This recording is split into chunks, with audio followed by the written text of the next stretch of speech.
চাঁপাইনবাবগঞ্জ সীমান্তে বিপুল পরিমাণ ভারতীয় নেশাজাতীয় সিরাপ জব্দ করেছে ৫৩ বিজিবি। চাঁপাইনবাবগঞ্জ প্রতিনিধির পাঠানো প্রতিবেদন।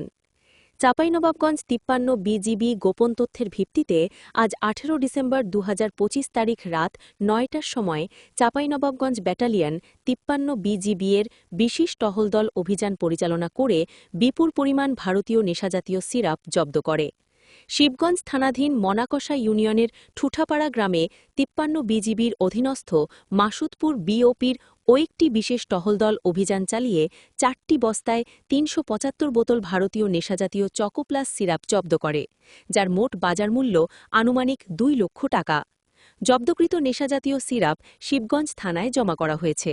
গত ২৪ ঘণ্টায় চাঁপাইনবাবগঞ্জ সীমান্তে ৫৩ বিজিবি কর্তৃক মোট ৮১২ বোতল ভারতীয় নেশাজাতীয় সিরাপ জব্দ করা হয়। চাঁপাইনবাবগঞ্জ ব্যাটালিয়ন ৫৩ বিজিবি-এর অধিনায়ক লেফটেন্যান্ট কর্নেল কাজী মুস্তাফিজুর রহমান পিএসসিএ এ বিষয়ের সত্যতা নিশ্চিত করেছেন।